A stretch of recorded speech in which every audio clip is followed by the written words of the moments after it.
Hola, ¿qué tal? En el video anterior vimos más a detalle qué son los modelos en nuestros proyectos que utilizan el patrón de arquitectura modelo vista controlador. En este video voy a enseñarles cómo configurar Entity Framework en nuestro proyecto.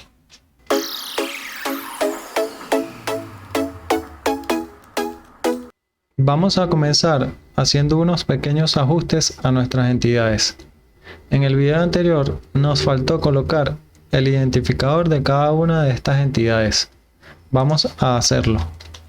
Coloquemos el identificador o ID en cada una de nuestras entidades.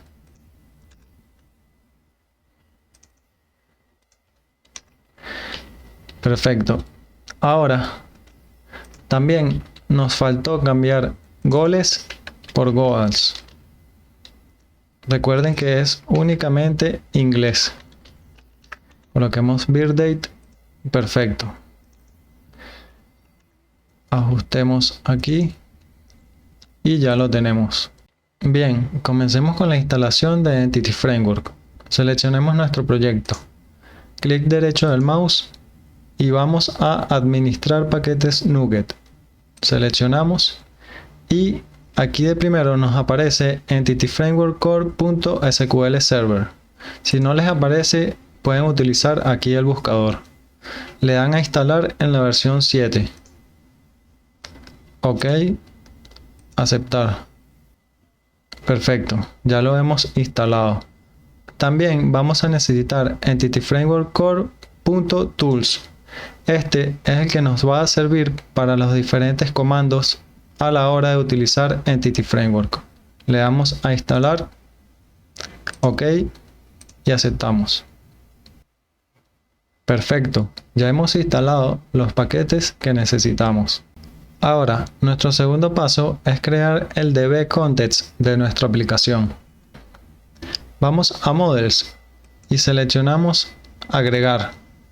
Agreguemos la clase que va a ser nuestro DB Context. Coloquemos Football App Context. Ok, esta clase debe heredar de DB Context. Heredemos de DB Context. Y esto, si le damos tabulador, importa automáticamente el namespace que necesitamos, en este caso Entity Framework Core. Bien, aquí también vamos a necesitar el constructor de nuestro DB Context. Esto ya lo tengo copiado en un blog para ahorrarnos tiempo. ¿Qué vamos a recibir como parámetro en nuestra clase?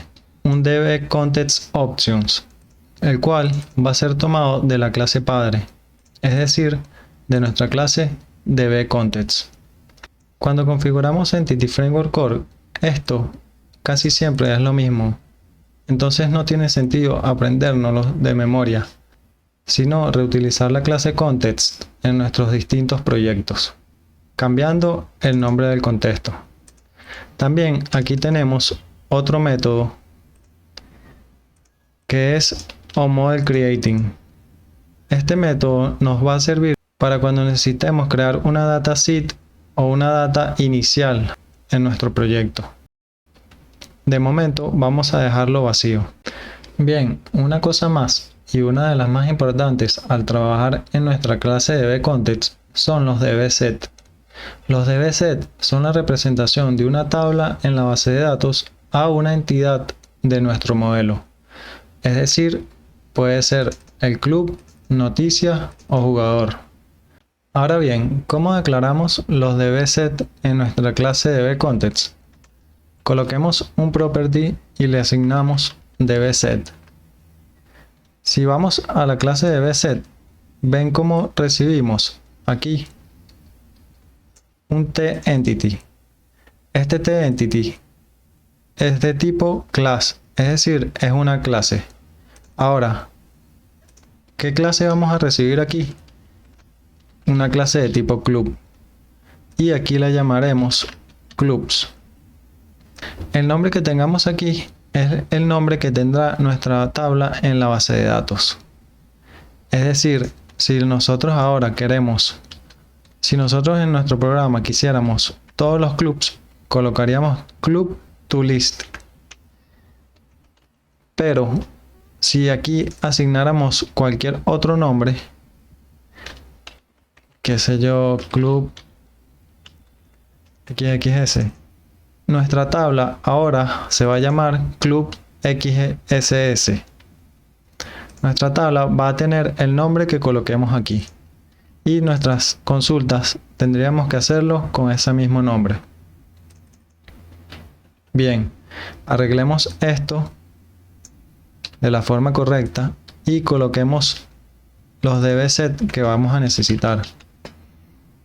El dbset para los jugadores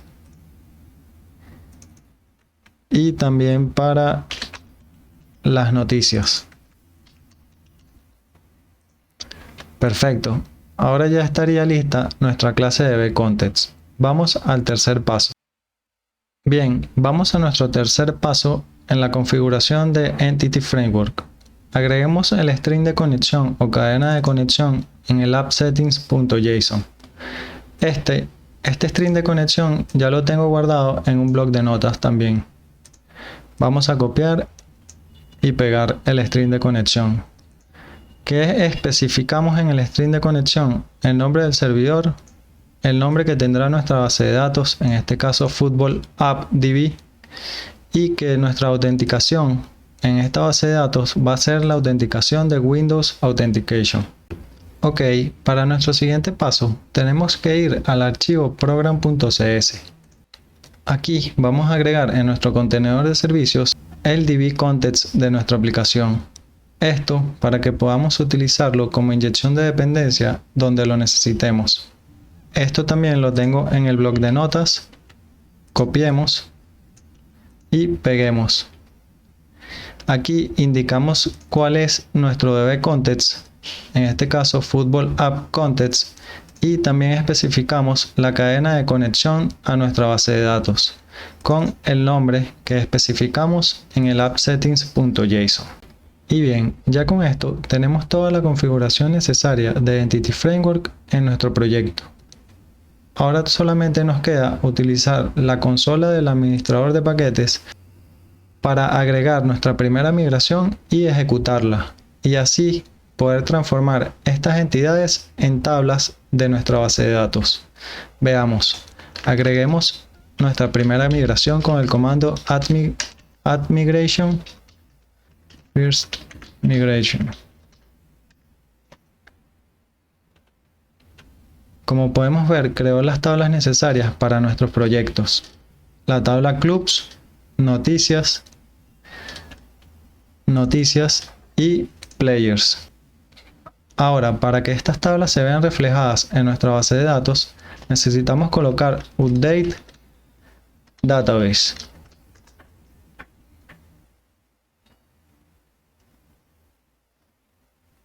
Y si aparece done sin dejar errores, es que ya está todo listo. Vamos a comprobar si realmente se crearon estas tablas en nuestra base de datos. Abramos Microsoft SQL Server Management Studio. Aquí vamos a conectarnos a nuestra conexión que especificamos en el appSettings.json. En este caso, ya yo la tengo aquí escrita. Se pueden fijar que utilizamos solo un slash. Si utilizan dos slash, como en este caso, no les va a funcionar la conexión. Es para que lo tengan en cuenta. Ok, conectemos. Y si abrimos bases de datos, podemos ver que tenemos nuestra base de datos aquí con el nombre que especificamos en el appSettings. Y si abrimos las tablas, también podemos ver que tenemos nuestras tablas creadas. En este video vimos cómo configurar Entity Framework en nuestro proyecto. Para configurar Entity Framework, la mayoría del tiempo hay que seguir los mismos pasos.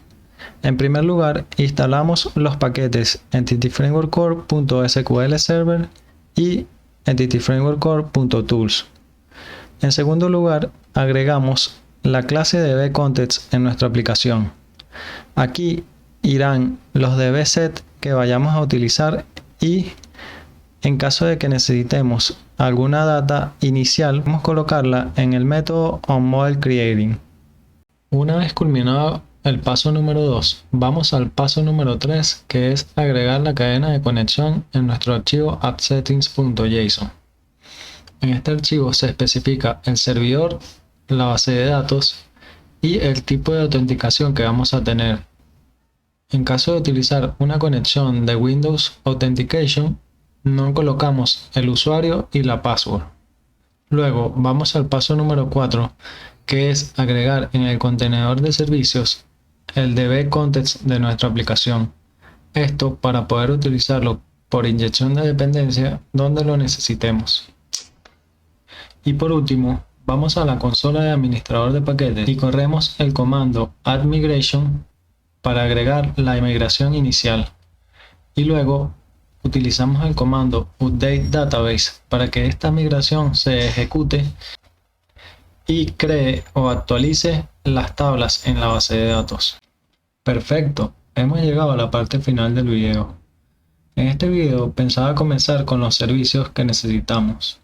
Sin embargo, la configuración de Entity Framework se hizo un poco larga y quería que entendieran bien cómo configurar Entity Framework en sus proyectos.